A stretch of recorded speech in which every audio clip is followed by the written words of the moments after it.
the government was giving basically free money to purchase businesses. And so I'm already in real estate. I'm trying to figure out what I'm doing. My assets were working for me at that time. And I started vetting companies to buy because, that I could run virtually and basically just kind of augment my lifestyle another time to get more freedom, more time, and more leverage on my finances.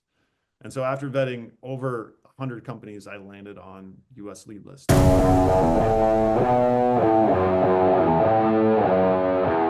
Welcome to the Real Freedom Show, where we inspire you to pursue your passion to gain time and financial freedom through opportunities in real estate. I'm your host, Mike Swenson. Let's get some real freedom together.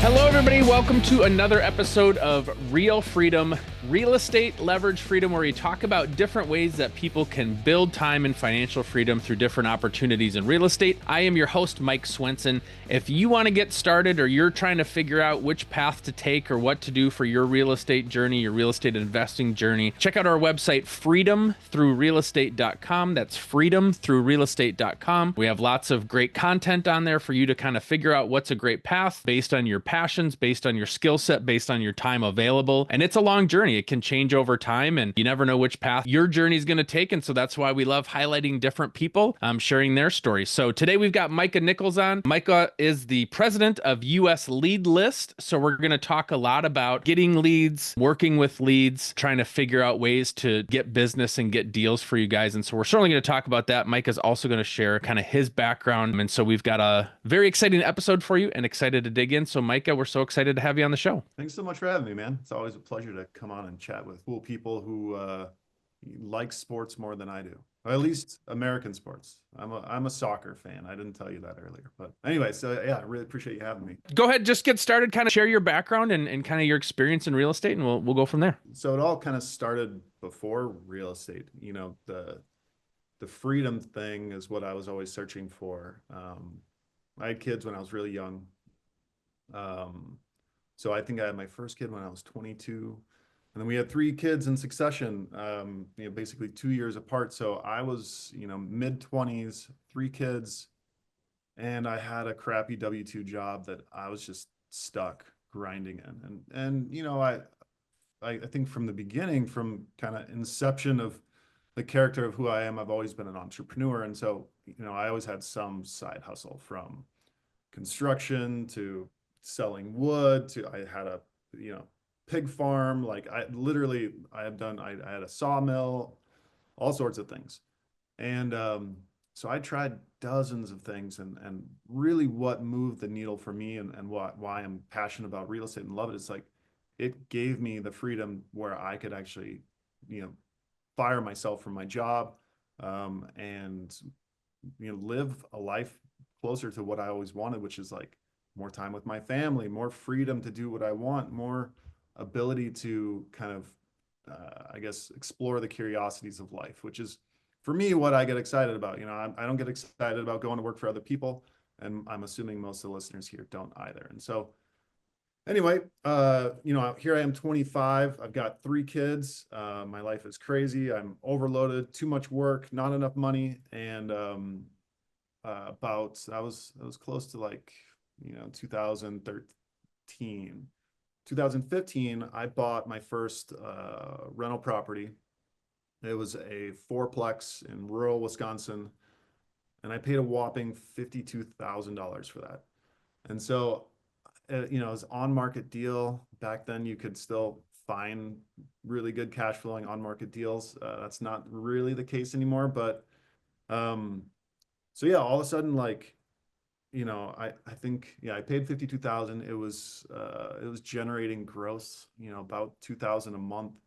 And I was cash flowing like $1,500. It was like pretty much like half of what my income was. And I'm just like, start doing the numbers in my head. I'm like, man, if I could just do a couple more, like I could like move on, I could do better things.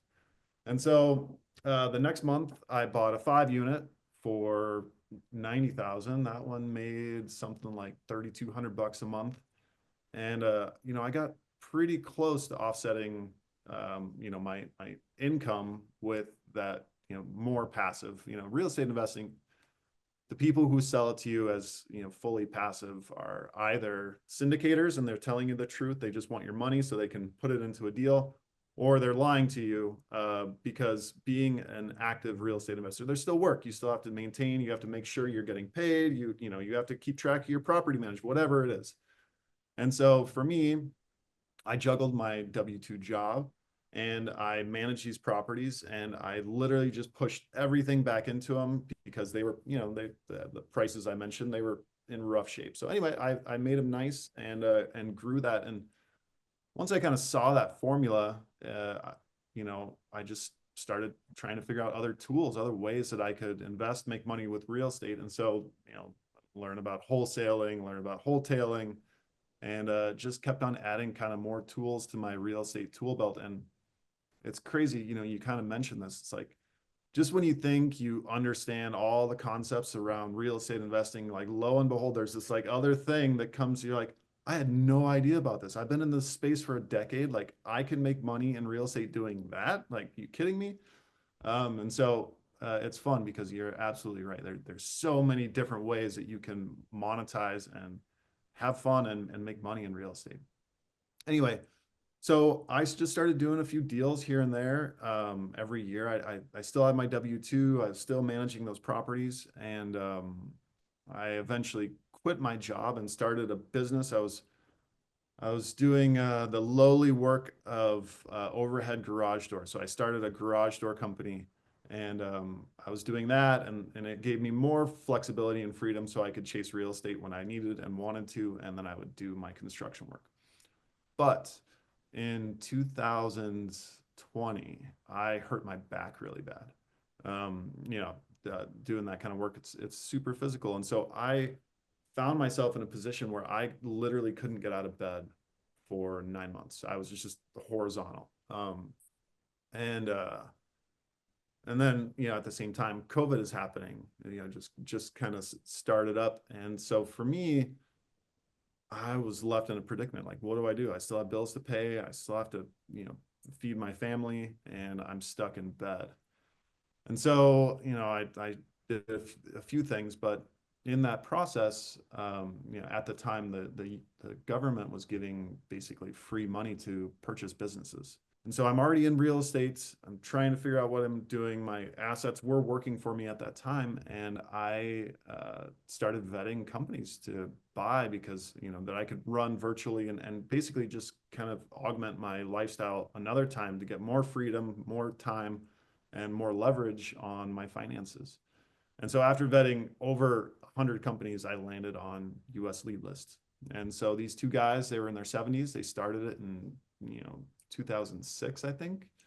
They were ready to retire, and I ended up working out a deal where I, took over the company, and we worked out terms, and basically ran with US lead list from there, and have been helping people find and concentrate their marketing resources by finding kind of the right targets at the right time for the last 5 years. And so that's, my story in a nutshell. Obviously, I brushed over a lot, but that's how I got started with the US lead list. And that's the origin story of kind of real estate and now where I'm at this point. I've mentioned this before. People, if you're listening to this and you're outside of real estate, the key is like just get in and get started somewhere. I think people spend a lot of time figuring out like the perfect step that they want to make into real estate.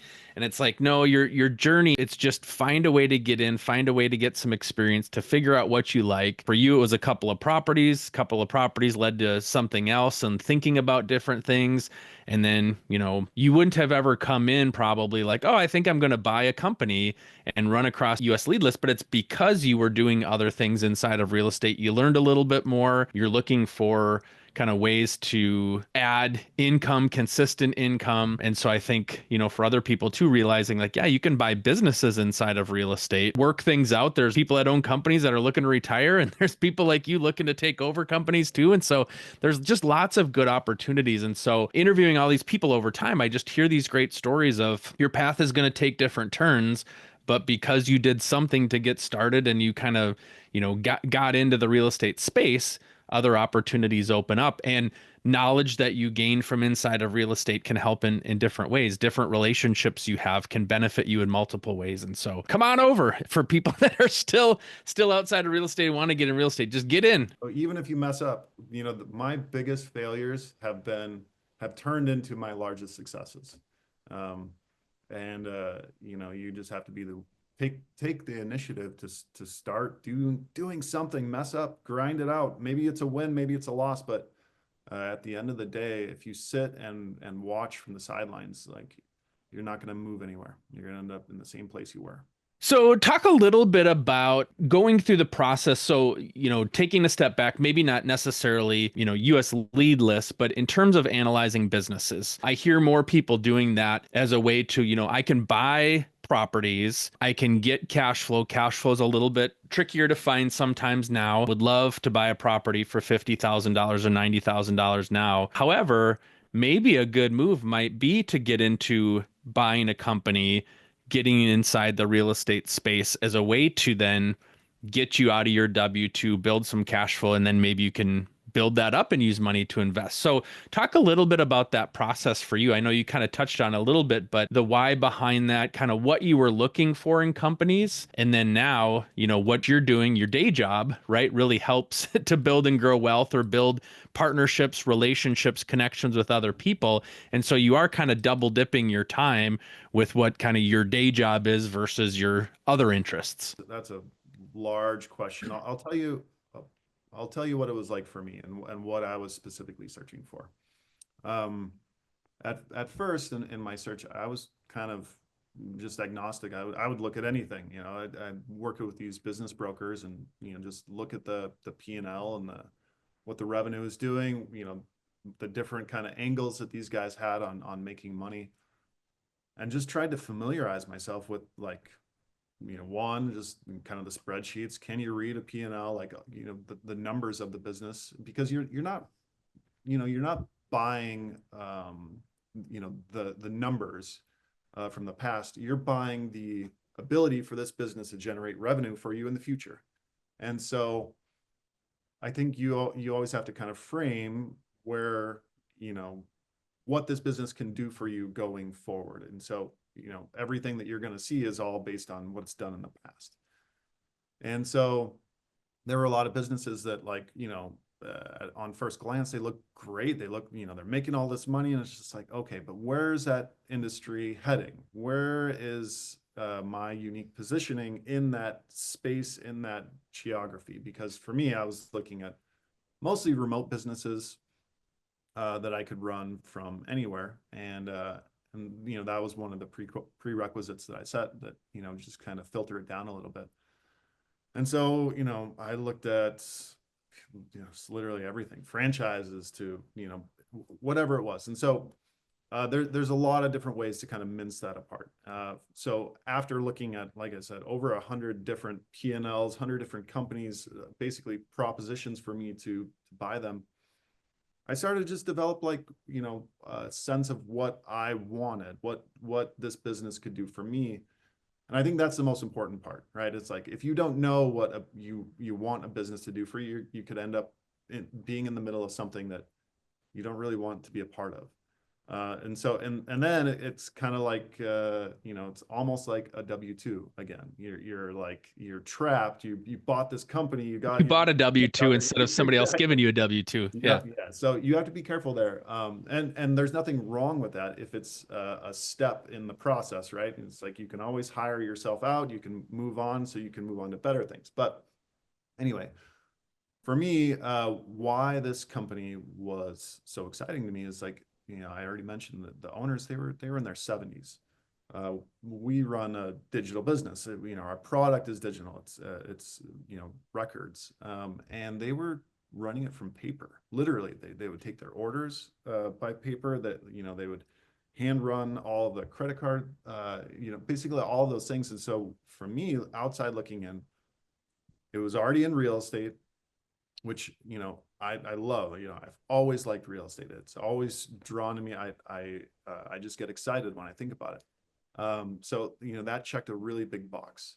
And then two, there was a really good way that I could add and I guess, add value to the company and take myself out of it at the same time. So the first thing I did when I bought this company was I automated, 90% of the processes that took place that these two owners basically ran themselves. So now, the process of what that there are many that we still have to kind of work through, integrate with, but the big heavy lift, like we don't have to do it anymore. It's done. Our software does it for us. We custom built software. And so all of a sudden I like freed up a job. It's instead of two people running that, now it's one, and I can hire a teammate to do that other part. And I get to kind of sit on the top, and I get to steer where the ship is going, and I don't have to be part of the work. And, for me, I think that's what the ultimate form of business is. It's like, you don't have to be in the messy grind. You've got time to, hang out with cool people like Mike and have a great conversation around what it is. And you don't have to be bogged down by the work. People are working for you, get to leverage other people's time. And so for me, that's kind of what I was pushing for. That's what I wanted. I didn't want to be in the mess of in the middle of everything.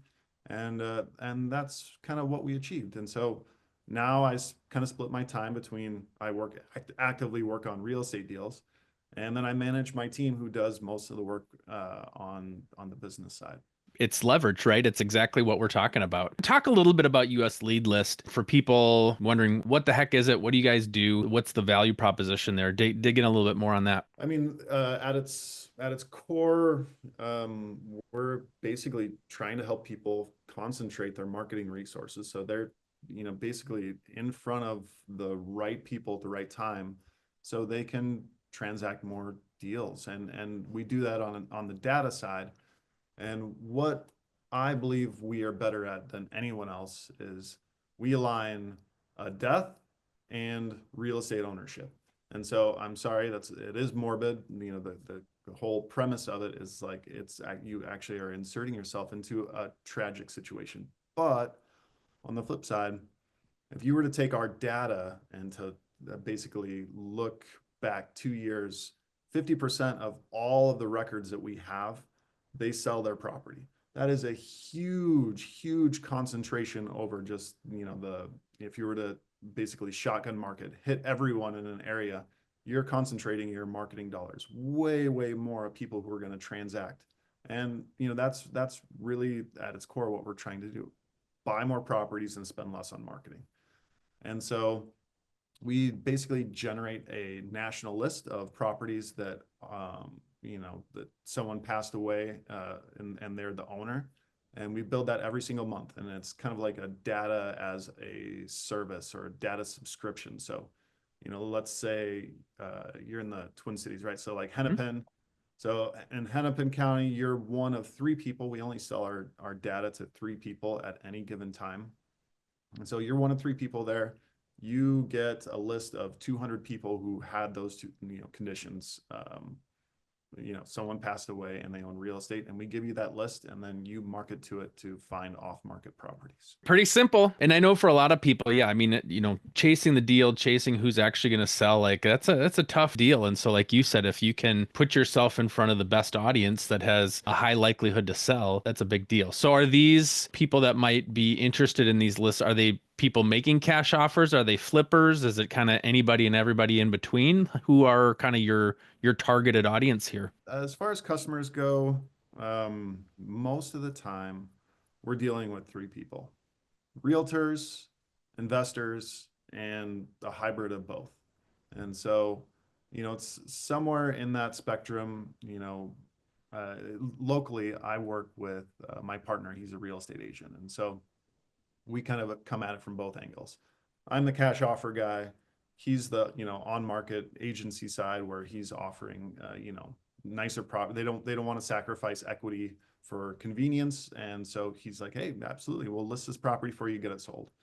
And then, whereas for me, I'm basically chasing down the places that, they've got pain, the property's in crappy shape. We work to make a cash offer that works for them, and transact from there. Because I was curious, we always talk about, selling grandma's house, right? It could be hoarder who knows what kind of condition. Certainly those types of properties, I've worked on some real estate teams that, work with an older clientele base, and it's sometimes those properties are a challenge.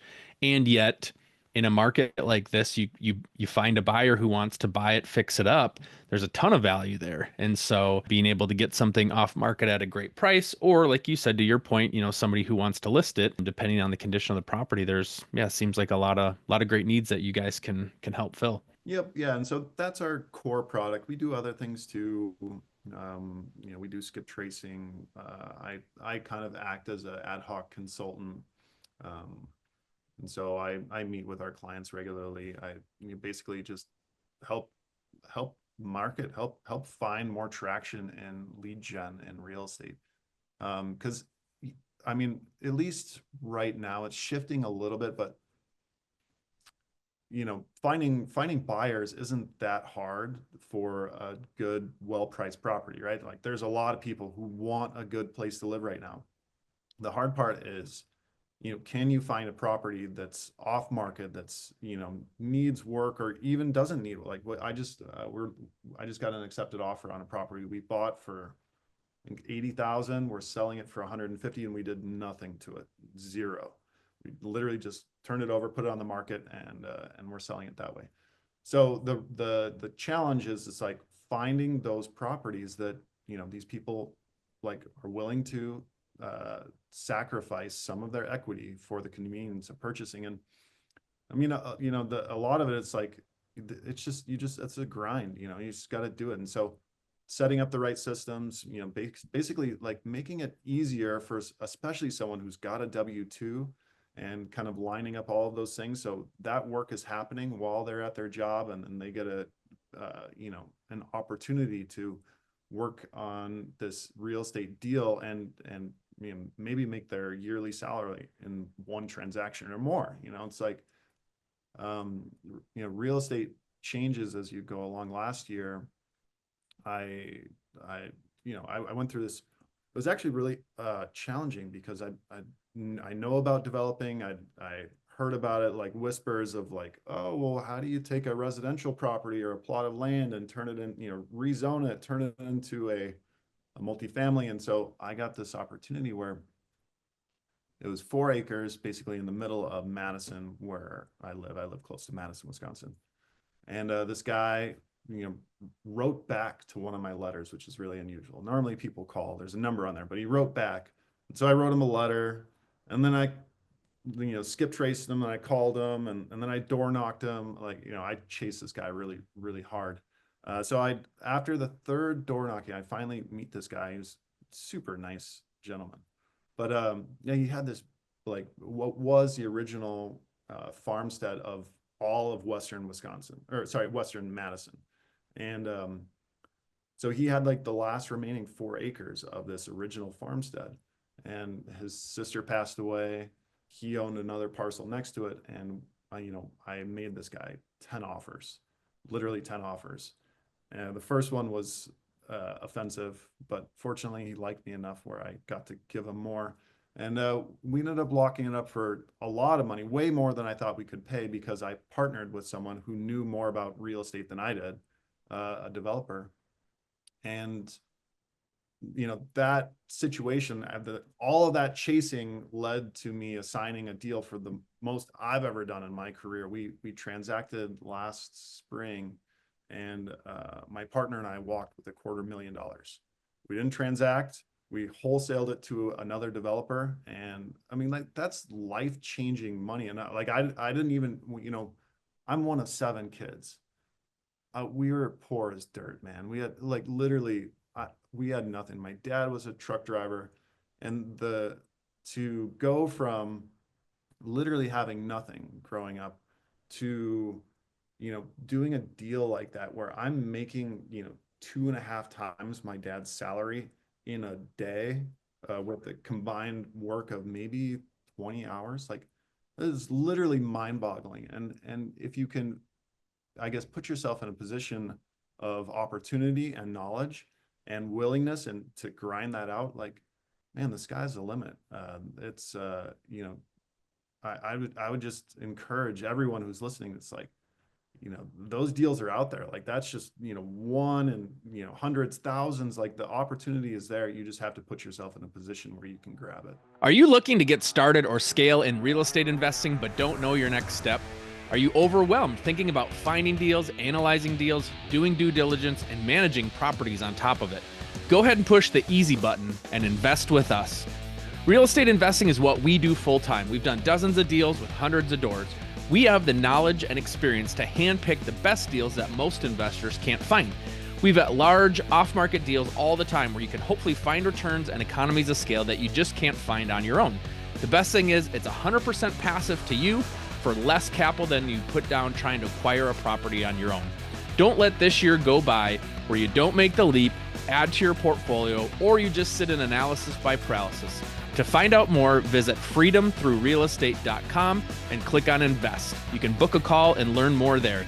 So get to scaling your portfolio now with us by your side. Now, you mentioned the folks that you're reaching out to could be in a few different boats. Like you mentioned, kind of the cash offer, trying to maximize the sales price and all that. You had mentioned about, writing a letter. Kind of what are the marketing techniques there? Because yeah, you're right. You don't necessarily know which offer is going to be the best offer. And I'm not meaning just dollar amount, but in terms of kind of what's going to be best for them. How do you kind of get to that pain point, or how do you get to kind of that ultimate solution where, I look at it as you're coming in as a doctor, right? I've got a prescription here.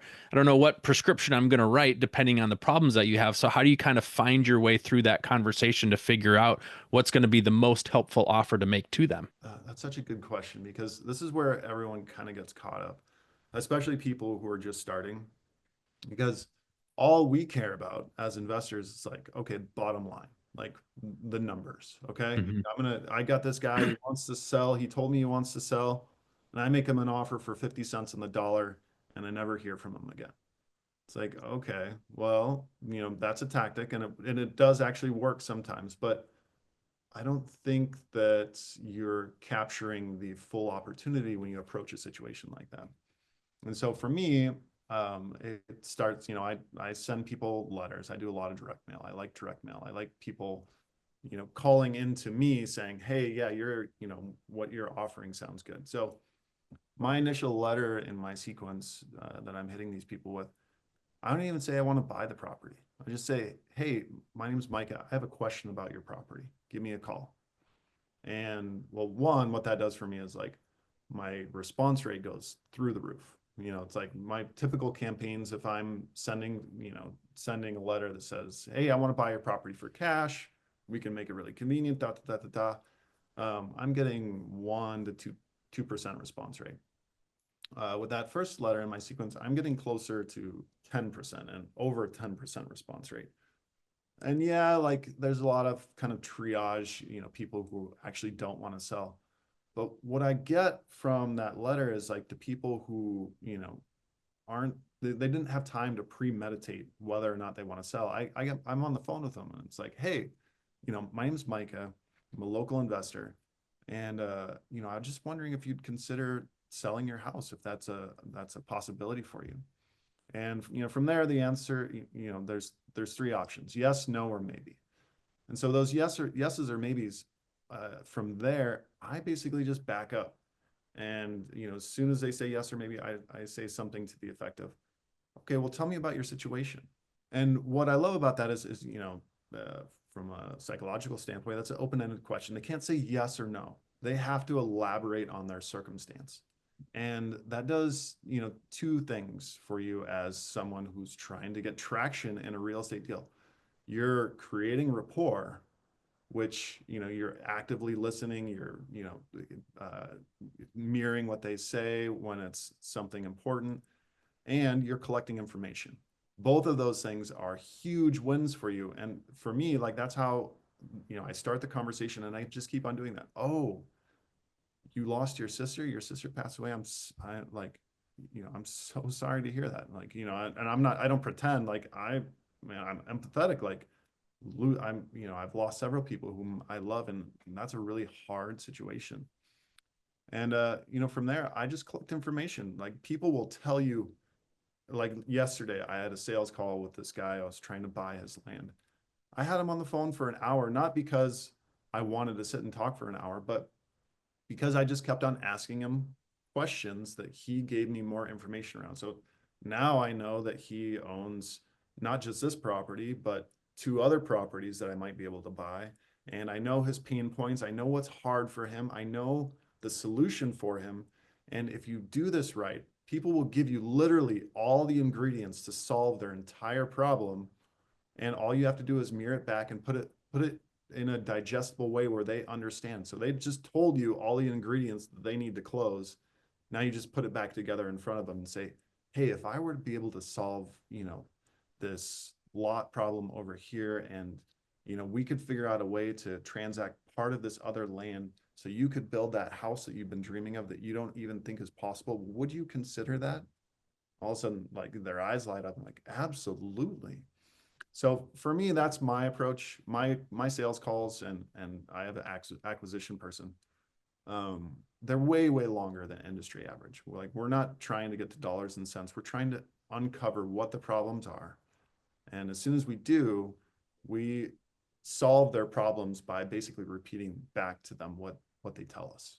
Yeah, it's certainly a much more delicate conversation to have. And yeah, like you said, built the rapport piece is key. The problem solving piece is key, because some people have never gone through that before. They don't know the steps to take. They don't know what the options are. And they're also busy doing other stuff. They've got their own family. Like you mentioned, it's a sister that passes away. That person has their own family and life going on, and they've got to try to take care of wrapping up, what's going on with their sister at the same time. And so if you can help solve problems, that's a incredible value add there to be able to help them. Yeah. And I didn't really touch as much on rapport, but, you can do this with anyone. I mean, it's such a big hack, but it's way more influential to the person who you're speaking with to you basically dive into their world, put everything that you want to say aside and just listen. And then ask another good question, basically kind of waiting on the tips of your toes to hear what this person has to say, because they are so important. That is a rarity in the world right now. Everyone's distracted. They've got their phones. I've got teenage kids. They forget my name sometimes because they're so busy. I jest there, but that's what it feels like. And so if you can put everything aside and focus on someone else's needs, there is an immense power, and you can, create opportunities that just weren't there otherwise by showing up in a way where you make other people feel important. That's exciting, Micah, to hear what you're doing, how you're legitimately helping people too. Like, I think that's the thing in real estate and the investor world, it's like you're sometimes just focused on chasing dollars, and to show that you can do that mixed with being compassionate, being helpful, being a problem solver, and really making a difference in an important part of people's lives. That's great. It's more than just chasing the deal. It's chasing the deal and helping people at the same time. Yeah. And I think that the folks who are not at least pausing and asking why they're doing, money is awesome. It's great. I'm certainly have more net worth since I started real estate than before, but at a certain point, you need better fuel to encourage yourself to move forward and help, just be a good person. And for me, I think that if you can put that first, it pays large dividends. For sure. Well, thank you so much for coming on and sharing. For people that want to learn more about you, learn more about US Lead List, how can they do that? The US Lead List, I think probably just check out our site, www.usleadlist.com. If folks want to connect with me, Facebook is a good place. It's just my name, Micah Nicholes. Search it up. I think I'm tagged on there as real estate investor. But happy to have any conversations, happy to talk about my experience, or maybe I can help someone buy a business. I don't know, but I have a firm passion for enabling other people to move out of their financial kind of stuck place into a place of freedom. So if there's a way I can integrate, I would love to help. Thank you so much. Thanks for sharing your journey, and best of luck to you in the future.